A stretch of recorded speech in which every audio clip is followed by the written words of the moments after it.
오늘 이 말씀을 통해서 함께 은혜 나누고자 하는데요. 지금 우리 새벽 예배 때 요나서의 말씀을 함께 나누고 있습니다. 3장의 말씀까지 나누었는데요. 요나서의 말씀을 한 번 더 우리 모든 성도들과 함께 나누었으면 좋겠다, 그런 생각이 들어서 오늘은 그 요나서를 말씀을 준비했습니다. 제가 여러 번 말씀드렸던 그런 주제였는데요. 그 신념에 관한 주제입니다. 제가 이제 가르치는 그 학생들에게도 이 신념에 대한 강의를 꼭 한 번 정도는 하고 넘어가는 강의이고, 또 우리가 우리를 알아가는 데 있어서 굉장히 중요한 주제가 바로 신념을 알아가는 그러한 주제이기도 합니다. 오늘 요나서의 말씀을 드리기 전에 이 신념에 대한 이야기를 좀 하고 넘어가는 것이 훨씬 좋을 것 같아서 이 부분을 함께 공유하고자 하는 것입니다. 한번 화면을 한번 띄워 보십시오. 우리 김은하 권사님은 저랑 교육을 했었기 때문에 이 도표 잘 아시죠? 한번 와서 설명 한번 해보세요. 그러면 몹시 당황하겠죠. 자, 여기에 보면 이 도표가 있는데요.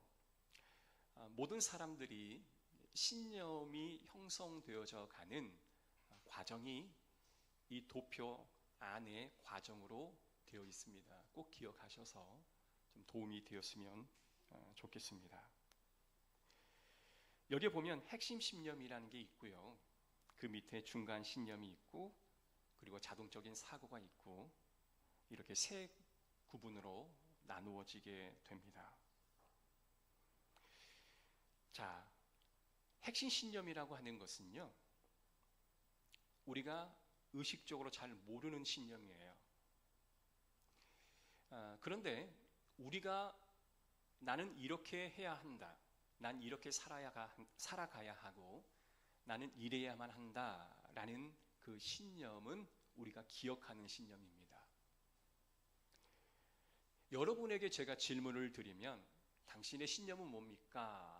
라고 질문하면 어떤 사람은 나는 존중받으며 살아가야 합니다, 이러한 신념을 가지고 살아가는 사람이 있어요. 그러면 왜 이러한 신념이 발생했을까요? 누가 나를 존중해 주지 않으면 나는 화가 나요. 그래서 나는 존중받아야 합니다 라는 이 중간 신념을 가지고 살아가요. 예를 들어서 일을 성공하고 성공하지 않고를 떠나서 그냥 일을 너무 열심히 하는 사람이 있어요. 일을 너무 열심히 해. 몸에 축이 나는 것도 상관하지 않고 그냥 열심히 해요. 그래서 나는 반드시 모든 일을 성실하고 열심히 해야 해 라는 이 중간 신념을 가지고 있는 사람이 있습니다. 이 신념 때문에 우리는 많은 것들을 이루어 가고 또 많은 결과물을 만들어 갑니다. 자, 그런데 이 중간 신념을 만들기까지 왜 우리는 그러한 중간 신념을 만들어낼 수밖에 없었는가를 생각하는 것이 굉장히 중요합니다.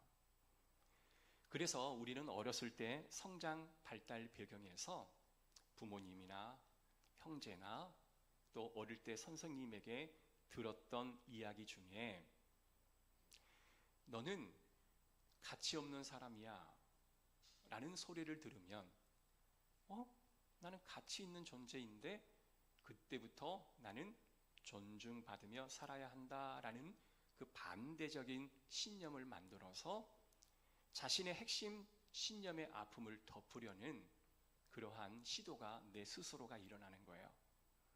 그래서 여러분들이 생각하는 그 신념의 정반대의 주제를 떠올리면 그게 여러분의 핵심 신념입니다.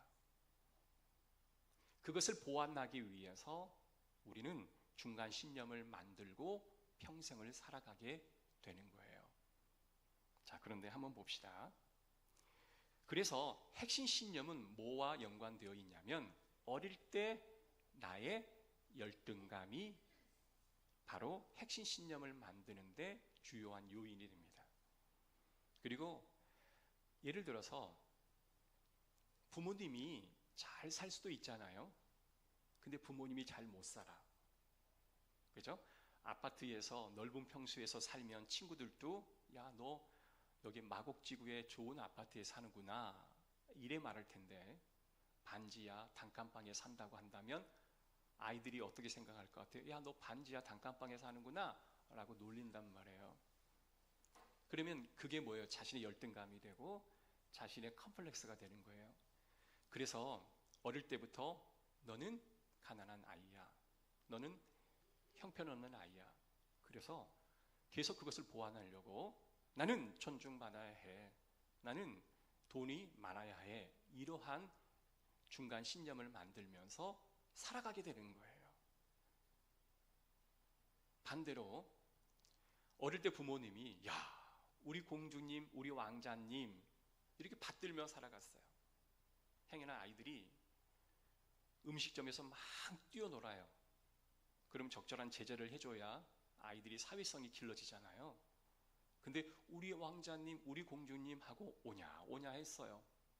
내가 세상의 최고구나, 내가 세상의 이거구나 라는 생각을 갖고 있는데 막상 현실을 살아가다 보면 내가 그렇게 대단한 존재가 아닌 거예요. 그러면 아, 나는 평범한 사람이구나 라는 생각을 갖게 되는 거죠. 이렇듯이 어릴 때 지나친 컴플렉스, 또한 지나친 열등감, 이러한 것으로 똘똘 뭉쳐 있다고 한다면 그것을 보완하기 위해 중간 신념을 만들어서 그것을 보완해 나갈 것이고, 지나치게 어릴 때 너무나 과대 포장되어 있는 내 삶을 살다면 어때요? 그것을 조금 깎아내야 되잖아요. 그죠? 난 공주가 아니고 나는 왕자가 아닌데 그렇게 세상을 살아갈 수 없잖아요. 그것을 조금 깎아내는 신념을 만들어서 살아가는 거예요. 자, 처음에 컴플렉스라고 하는 게 언제 생겼냐면요, 어린아이가 막 태어나서 엄마의 젖을 뭅니다. 그러면 엄마의 젖은 자신의 얼굴보다 훨씬 더 커요. 그래서 거기서 열등감이라고 하는 것이 생깁니다. 그래서 이 열등감을 내가 이기려면 내게 파워가 있어야 되는구나, 힘이 있어야 되는구나 라고 생각을 해요. 그래서 어릴 때 나의 컴플렉스, 나의 열등감, 또 나의 트라우마가 뭉쳐 있다면 이것들을 극복하기 위해서 뭐가 생겨야 해요? 힘이 있어야 돼요. 파워가 있어야 해요. 그래야 내가 이것을 이겨낼 수가 있기 때문에 그렇습니다. 그래서 이 도포에 보면 이 핵심 신념의 부정적인 것이 중간 신념을 거치지 않고 바로 자동적인 사고로 넘어가 버리면 어떻게 돼요? 어릴 때 그 좋지 않았던 열등감에서 온 아픔, 컴플렉스에서 따른 어려움, 트라우마에서 온 많은 충격들이요, 자동적인 사고로 넘어와서 나도 모르는 어떤 이상 행동을 하게 되는 거예요. 여러분 그런 거 경험했나요? 평상시 일을 잘하고 있는데 어떤 말을 누가 한 말을 딱 해. 갑자기 우리의 모든 정신세계와 사고체계가 붕괴되고 나도 모르는 이상 행동을 하게 되는 거예요. 화를 내거나 그 자리를 떠나거나 막 싸우는 거예요. 이와 같은 일들이 계속 반복되면 쌓아왔던 모든 공든탑이 와르르 무너져버리고 와르르 무너져버리고 또 무너져버리는 거예요. 그래서 가장 좋지 않은 것이 이 핵심적인 나의 신념, 컴플렉스, 트라우마, 열등감이 이 중간 신념을 거치지 않고 바로 자동적으로 반응하게 되면 문제가 있구나라는 것을 알게 되는 거예요. 핵심 신념은 어릴 때 생겨납니다. 부모님의 영향이 상당히 크죠. 부모님이 무슨 말을 했는지 그것이 바로 나의 핵심 신념이 되고요. 부모님의 말이 점점 성장하다가 선생님의 말을 듣고 친구들의 말을 들으면서 이게 부모의 말이 다 맞는 게 아니구나 라고 생각되면 그것이 이제 중간적인 신념으로 바뀌어서 수정할 기회가 생기는데요. 이러한 성장 과정을 통해서 적절하게 사람은 성장하게 되는 것을 보게 됩니다. 자, 오늘 제가 왜 이렇게 긴 말씀을 드렸냐면 오늘 본문에 나와 있는 요나라는 이 인물에 대해서 이야기하려고 하다 보니 이 신념에 대한 이야기를 하게 되었습니다. 사랑하는 성도 여러분, 여러분이 지금 어떤 상황을 맞닥뜨렸을 때 그 상황에 대해서 생각이라고 하는 걸 할 거예요. 그런데 그 생각을 할 때 감정과 행동과 어떤 생리적인 현상이 나타날 텐데, 요나는요, 하나님께서 명령합니다. 요나야, 너 니느웨로 가라. 그리고 내가 너에게 말하는 사실을 니느웨 백성들에게 전해라. 그런데요, 요나는요, 그 이야기를 들은 상황을 듣고 생각이라고 하는 걸 합니다. 그런데 그 생각을 할 때 나의 열등감, 나의 컴플렉스, 나의 트라우마가 발동이 되는 거예요. 그래서 하나님께서 내가 가장 싫어하는 니느웨 사람에게 찾아가서 회개하지 않으면 40일 안에 너희가 멸망할 것이다 라고 말하는데, 아니, 하나님이 멸망한다, 회개하라 하면 반드시 그들이 회개하고 돌아올 것만 같아요. 그래서 가지를 않아요. 요나 스스로도 모르는 거죠. 가야 하는데 안 가는 거예요. 해야 하는데 하지 않는 거예요. 왜 내가 이렇게 되는지 잘 모를 정도로 그렇게 되어갑니다. 여러분, 삭개오 아시죠? 삭개오는 키가 매우 작았습니다. 여러분, 남자가 좀 키가 크고 덩치가 있어야 여러 가지 많은 일들을 할 텐데, 삭개오는요, 너무 키가 작아서 어떤 일을 할 수가 없었습니다. 그래서 그는요, 할 수 있는 게 뭐였어요? 세리 역할이었어요. 앉아서 세금을 관장하는 일을 하였습니다. 근데 예수님이 저 멀리서 온다는 거예요.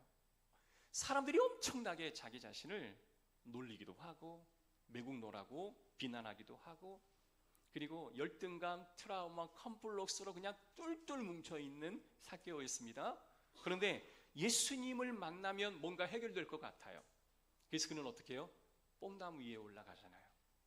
그러니까 이 삭개오는요, 자신의 이 열등감, 컴플렉스, 이 트라우마를 잘 믿음으로 승화시킨 인물이다라고 볼 수가 있다라는 거예요. 그런데 만약에 이 삭개오가 이 모든 일들을 하지 아니하고 그냥 하루하루 그냥 절망감에 사로잡혀 있든지 간에 주변의 사람들이 하는 이야기를 다 자기가 수용해 살아간다면 결국 그는 자살하고 말겠죠. 이렇듯 우리의 마음속에 있는 이 신념의 근원이 뭔지를 좀 알고 다시 한번 이 내면을 잘 정리하는 작업을 하는 경우가 너무 중요한데요, 오늘 이 요나서의 말씀을 통해 여러분들의 핵심은 뭐고 또한 중간 신념은 뭐고, 내가 그것을 알아차리고 내가 어떻게 다시 하나님의 뜻대로 살아가야 할지를 고민하는 오늘 이 시간이 되기를 주의 이름으로 축복합니다. 지금 요나는 자신의 신념과 하나님의 뜻이 부딪히고 있습니다. 하나님은 니느웨 성을 구원하고 싶었습니다. 그러나 요나는 하나님의 그 뜻이 마음에 들지 않았어요. 2절 말씀입니다. 너는 일어나 저 큰 성읍 니느웨로 가서 그것을 향하여 외치라. 그 악독이 내 앞에 상달되었음이니라 하시니라. 가서 말하라 라는 겁니다. 자, 그러면 너희들이 어떤 선택을 하게 될지 그런 말씀은 없습니다. 그냥 가서 전해라, 가서 말하라 라는 명령이었습니다. 자, 요나서 4장 1절에 있는 말씀 한번 읽어볼게요. 요나가 어떤 반응을 보였는지. 시작. 요나가 매우 싫어하고 성내었다. 성경은 요나가 왜 하나님의 명령을 받고 이렇게 화가 나고 성내었는지에 대해서 어느 정도는 기록하고 있지만 그의 내면의 깊은 마음은 잘 설명하고 있지는 않아요. 하나님을 향하여 매우 성내고 싫어했습니다. 자, 2절 말씀 보십시오. 4장 2절입니다. 시작. 여호와께 기도하여 이르되 여호와여, 내가 고국에 있을 때에 이러하겠다고 말씀하지 아니하였나이까? 이 말은 하나님께서 구원하겠다고 가서 전하라는 말씀을 하지 않았습니까? 라는 그 말이에요. 그 다음입니다. 그러므로 내가 빨리 다시스로 도망하였사오니, 나는 순종하지 않고 도망갔던 겁니다. 왜냐하면 그 다음에 시작. 주께서는 은혜로우시며 자비로우시며 노하기를 더디하시며 인애가 크시사 뜻을 돌이켜 재앙을 내리지 아니하시는 하나님이신 줄을 내가 알았음이니라. 이 이야기는 뭐예요? 하나님은 은혜로우시고 자비로우시고 노하기를 더디하시는 하나님이시기 때문에 그들에게 회개하라 명령했을 때 그들이 회개하고 돌아오면 그들을 반드시 용서해 줄 하나님임을 요나는 너무나 잘 알고 있었습니다. 네, 그럴 줄 알았어요. 하나님 용서해 주실 줄 저는 알았어요. 그래서 내가 안 간 거예요. 나는 가기 싫어요. 차라리 저를 죽이십시오. 여러분, 요나는 하나님의 말씀을 전하는 선지자입니다. 그런데 차라리 나를 죽이라고 말할 정도까지 하게 된다면 여러분, 그의 내면을 붙잡고 있는 거북이 등껍질처럼 딱딱하게 굳어버린 그의 마음의 그 열등감, 그 트라우마는 과연 뭘까를 우리는 고민해야 해요. 우리는 다 알 수는 없죠. 4장 3절에 이렇게 말합니다. 함께 읽습니다. 시작. 여호와여 원하건대 이제 내 생명을 거두어 가소서. 사는 것보다 죽는 것이 내게 나음이니라 하니. 여러분, 이해가 됩니까? 여러분, 사는 것보다 죽는 게 나은 거래요. 아니, 가서 말씀만 전하면 되는 거예요. 아니, 뭐가 어려워요? 아니, 가서 말씀 전하면 끝이에요. 구원할지 구원 안 하실지는 하나님의 몫이에요. 그러나 선지자로서 나는 전하기만 하면 돼요. 근데 그것을 못 하겠다라는 거예요. 차라리 저를 죽이려는 거예요. 이상 행동을 하고 있죠. 여러분 살다 보면 여러분 주변에 그런 사람들이 가끔 있을 거예요. 그냥 평온하게 사는 것 같은데 갑자기 이상 행동을 해요. 갑자기 화를 내고 갑자기 그 장소를 떠나버리고 막 대들고 막 싸워요. 그때는 여러분 어떤 생각을 해야 돼요? 아, 저 사람이 지금 뭔가가 건드려졌구나. 뭐 때문에 저 사람이 건드려짐을 받아서 이렇게 화를 내는지를 여러분 질문을 하셔야 돼요. 그래서 그가 왜 지금 화가 나는지를 본인 스스로가 알아차릴 수 있도록 도와줘야 돼요. 야, 너 화났어? 죽이라고? 그래, 나 너 죽일게. 그리고 요나를 죽여봐요. 되겠어요? 안 되죠. 하나님은 요나를 설득하고 또한 설명하고 여러 가지 시뮬레이션을 보여주고 많은 퍼포먼스를 행하면서 그의 잘못된 생각의 가치를 변화시키는 하나님의 열심을 우리는 볼 수 있다라는 것입니다. 요나가 니느웨로 가라 하는데 다시스로 도망가요. 이건 뭐냐? 요나의 마음과 하나님 마음이 충돌하고 있는 거예요. 하나도 같지가 않아요. 자, 1장으로 다시 넘어가서 3절입니다. 1장 3절 다 같이 읽어볼게요. 시작. 그러나 요나가 여호와의 얼굴을 피하려고 일어나 욥바로 내려갔더니 마침 다시스로 가는 배를 만난지라 여호와의 얼굴을 피하여 그들과 함께 다시스로 가려고 뱃삭을 주고 배에 올랐더라. 영화 같은 데 보면 이런 거잖아요. 돈 10,000원 딱 던져주면서 가장 먼 곳으로 가장 빨리 가는 티켓 하나 주세요. 장소가 어딘지 중요하지 않아요. 그냥 표 판매원이 주는 대로 가는 거예요. 왜 그럴까요? 그 자리를 떠나고 싶은 거예요. 그 자리를 떠나서 멀리 가면 하나님이 눈을 피할 수 있다라고 생각하는 인간의 이상 행동이에요. 자동적인 내 반응이 거기서 나오는 거예요. 요나가 정말 다시스로 가게 되면 하나님의 시선을 피할 수 있다고 생각했을까요? 아니죠. 하나님의 눈을 피할 수 있다라고 그는 한순간도 생각하지 않았을 거예요. 그러나 자신도 모르게 자기의 몸을 다시스로 가는 배에다가 싣게 되는 거예요. 이게 사람의 모습입니다. 아니, 뭔가가 내가 화가 나. 이렇게 하면 안 될 건 나도 알아. 내가 지금 화를 내면 모든 게 다 무너질 거라는 거 알아. 근데요, 갑자기 화가 나는 걸 어떻게 해요? 다 업고 싶은 걸 참지 못하는 건 나도 어쩔 수 없는 거예요.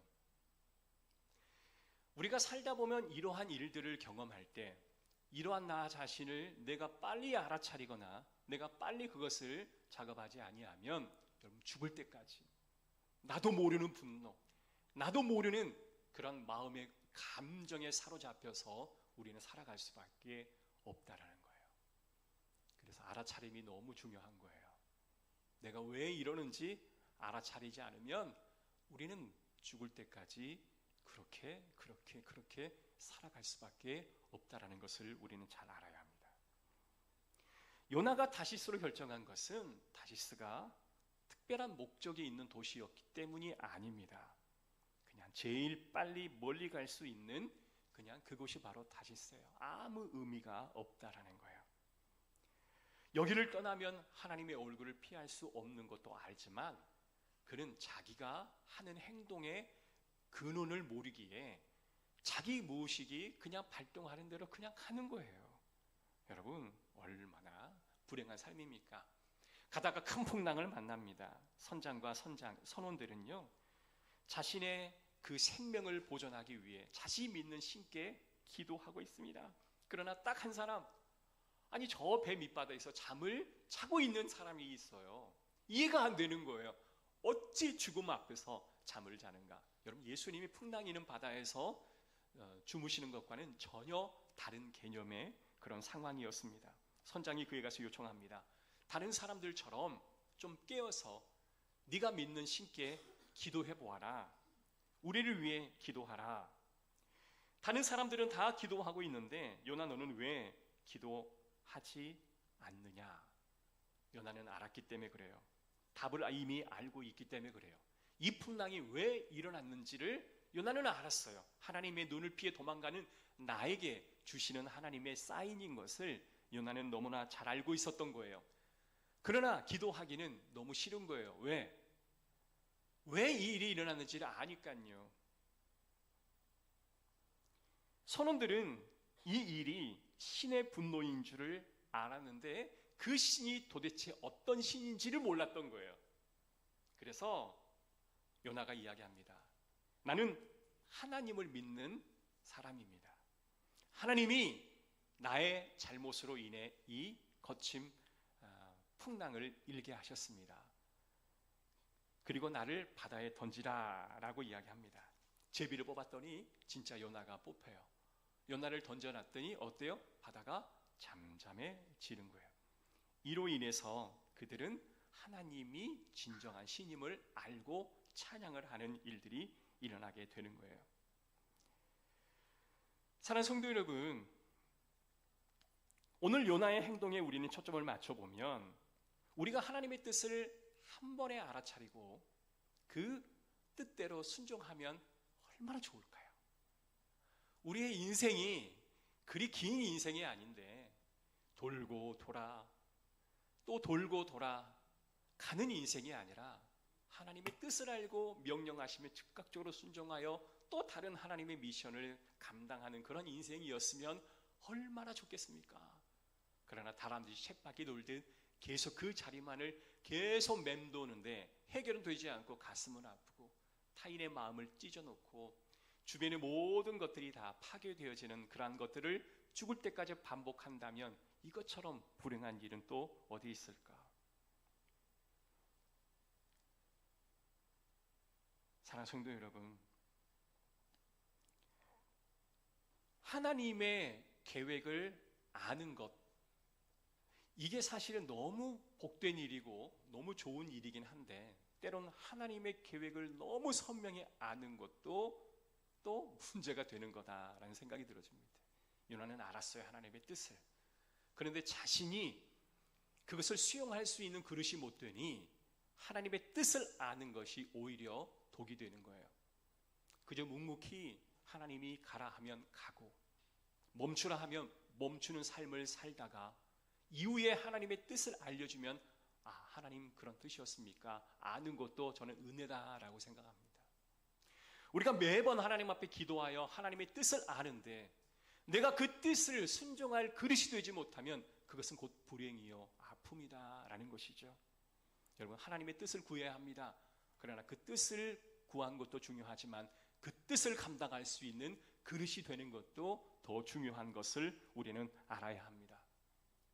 요나는 화해하고 용서하는 그 일에 있어서는 도저히 수용할 줄 모르는 사람이었습니다. 나에게 유익이 되고 나에게 원하는 것, 그것이 하나님의 뜻과 반하면 내 것을 추구하는 요나였기 때문에 그렇습니다. 사랑하는 성도 여러분, 이럴 때에 하나님의 뜻과 내 뜻이 부딪힐 때, 그리하여 그것들이 잘 내가 수용이 되지 않을 때 우리는 어떻게 해야 할까요?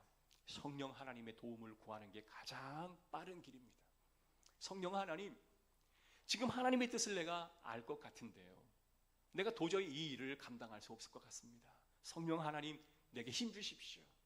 내가 그 일을 감당할 수 있도록 내게 지식을 주시고 지혜를 주시고 권능을 주셔서 내 이 아픔, 내 이 모든 과거의 열등감, 이 트라우마를 내가 뛰어넘고 하나님 말씀을 즐거움으로 순종할 수 있도록 하나님 길을 열어주십시오라고 엎드려 기도하는 자세가 너무나 필요하다라는 거예요. 요나는 기도하지 않았습니다. 그는 성령의 도움을 구하지 않았습니다. 그러다가 그는 물고기 뱃속에 들어갔죠. 여러분, 물고기 뱃속에 들어가서 그가 회개를 하지만 그가 진심으로 회개했을까요? 회개하지 않은 겁니다. 회개하는 것 같았지만 그는 니느웨에 가서 하나님이 그 니느웨를 용서하는 모습을 보고 오히려 화를 내고 분노를 느끼는 그런 모습이었습니다. 여러분, 진정한 내면의 작업이 되었다면 그때 하나님의 그 행하심에 찬양과 영광과 존귀를 올려드렸을 텐데, 아니 물고기 뱃속에서 3일 동안 머물 때에 그는 회개하는 것 같았지만 아무것도 아니었어요. 우리 신앙생활이 꼭 그렇다는 거 아니에요. 주일 예배 하나님 말씀을 들으면 변화되는 것 같고, 각오하고 다짐하니까 아 이제는 좀 다른 삶을 사는 것 같은데, 또 그러한 상황이 딱 내게 닥쳐오면, 이러한 상황이 내게 딱 닥쳐오면 우리는 생각이라고 하는 거예요. 그러나 그 생각을 하는데 자동적인 사고가 막 일어나는 거예요. 나의 핵심 신념을 건드려서 그때 그 분노, 그때 그 아픔, 내가 어릴 때 받았던 그 수치스러운 감정이 다시금 되살아나 오늘 그 동일한 경험을 주는 그 사람에게 모든 걸 다 쏟아부어 버리는 거예요. 나는 몰라요. 야, 너 돈 없고 찌질한 아이 아니냐? 그때 그 마음속에서 일어났던 그 수치와 분노의 감정을, 똑같은 상황은 아니지만 그 감정을 주는 그에게 모든 걸 쏟아부어 버리는 거예요. 얼마나 폭력적인 방식으로 쏟아부어 버리는지 모를 정도입니다. 저도 목회를 하다 보면 성도들이 갑자기 이상 행동을 할 때가 있어요. 그러면 알죠. 아, 저분이 지금 뭔가가 건드려짐을 받았구나. 도대체 내 무슨 말에 그가 건드려짐을 받았을까?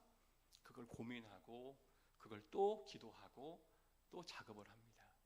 그리고 나서는 어떻게 해요? 아, 그 이야기는 하지 않는 게 좋겠구나. 아, 그 사람이 이걸로 자극을 받았구나. 그 이야기를 하지 않는 거죠. 그리고 그 작업을 하여서 그것들이 치유될 수 있도록 돕는 작업이 필요하다라는 것입니다. 요나는 하나님 얼굴을 피하기로 작정하였습니다. 그러나 요나는 하나님의 얼굴을 피할 수 없었어요. 자기 마음에 들지 않는다고 피해 도망갔습니다. 성도 여러분, 하나님을 피하지 마시기를 주의 이름으로 축복합니다. 내가 원하는 일이 아니다 하더라도 하나님의 얼굴을 피하지 마시기를 바랍니다. 하나님께서 나에게 길을 보이신다면 그 길이 마음에 들지 않아도 일단은 순종하고 나아가십시오.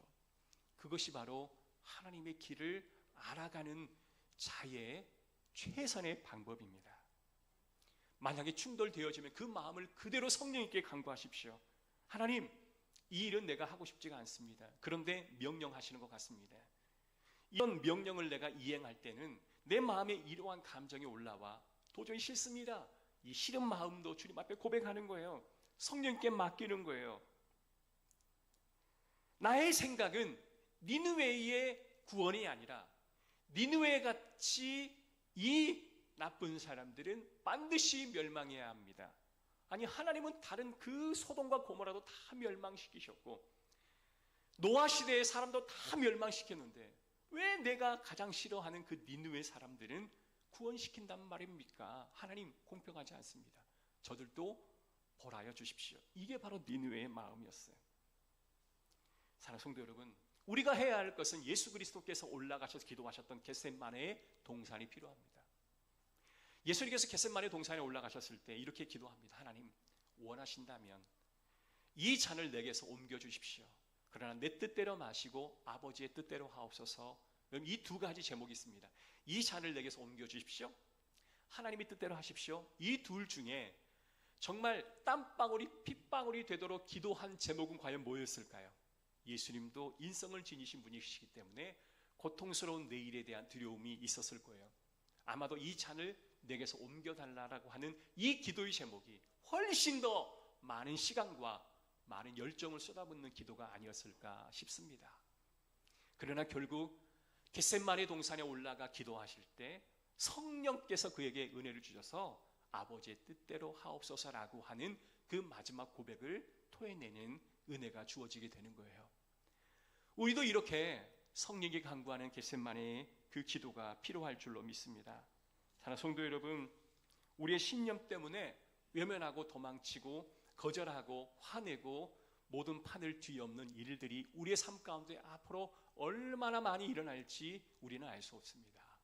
그래서 적어도 여러분의 신념은 뭔지를 생각해 보시고 그 신념을 갖게 되는 여러분의 트라우마, 컴플렉스, 그리고 열등감을 만들어낸 어렸을 때에 그 핵심 신념은 과연 뭔지를 알으셔야 돼요. 그리고 그 핵심 신념이 뭔지를 아셨다면 그 핵심 신념이 어떤 사건을 딱 만났을 때 자동적으로 내가 이런 반응을 보일 때 여러분은 알아차리셔야 돼요. 아, 내가 이와 같은 일들이 반복되면 내가 화가 나고 모든 상황을 엎어버리는구나. 이걸 여러분 스스로가 아셔야 돼요. 그러면 어떻게 돼요? 알면 이걸 객관적으로 멀리 볼 수가 있는 거예요. 아, 내가 화가 나겠구나. 예전처럼 내가 이 자리를 떠나겠구나. 예전처럼 쏘아붙이고 그 사람과 싸우겠구나. 거친 말이 내 입에서 터져 나오겠구나. 지금까지 싸워왔던 모든 신념의 관계를 다 무너뜨리겠구나. 알아야 돼요. 그리고 그 알아차리면 스스로 희석시킬 수가 있는 거예요. 눈덩이가 어때요? 눈판에 굴리면 요만했던 눈덩이가 점점 커져가지고 거대한 산이 되듯이 여러분 평생 쌓아왔던 열등감, 컴플렉스, 이 트라우마는 거대한 산이 되어서 온 세상을 굴러다닐 거예요. 교회 안에도 엄청난 큰 눈덩이들이 막 여기저기 막 굴러다니는 거예요. 이 눈덩이와 이 눈덩이가 부딪히면 깨지죠. 그러면 사람이 지나갈 수 있는 통로가 없습니다. 그래서 모두가 나의 눈덩이는 뭔지, 정말 똘똘 응축되어 있는 절대로 깨지지 않는 이 거대한 눈덩이는 과연 뭔지를 내 스스로 알아야 해요. 타인의 것을 몰라도 내 스스로의 것은 알아야 해요. 그래서 그러한 이야기를 듣든지 그러한 상황이 내게 닥쳐오면 자동적으로 그 어릴 때의 핵심 감정으로 돌아가 화를 내거나 엎지 마시고 그걸 보완하고 희석하고 그리고 내 신경의 회로가 멈춰버리고 스톱되는 것을 아시고 다시 정상적인 성령의 은혜로 그 상황을 지나가시기를 주의 이름으로 축복합니다. 아멘. 그래서 요나와 같이 겟셋마네에 올라가 여러분 기도하시고, 요나는 기도 안 했죠. 예수님처럼 기도하시고 다시 모든 것을 회복하는 우리 모든 성도 되시기를 주의 이름으로 축복합니다.